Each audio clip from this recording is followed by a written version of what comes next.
In this video, I'll be sharing with you step by step how you can create an OnlyFans account. So you want to go to onlyfans.com. Once you're on the website, if you're using the mobile app, you want to scroll down and then choose to sign up for OnlyFans. Here, you can sign up with Twitter, sign up with a Google account, or do a passwordless sign up. So we're going to be going with Google. Select the Google account of your choice and then select continue. And that's basically it for creating your account.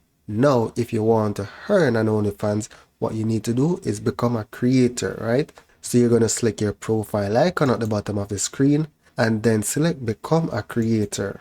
And this is where you'll need to complete your profile by selecting an header image, a profile, and setting up your bio and then save the changes. You'll then be able to create your subscriptions for your account. And that's basically it.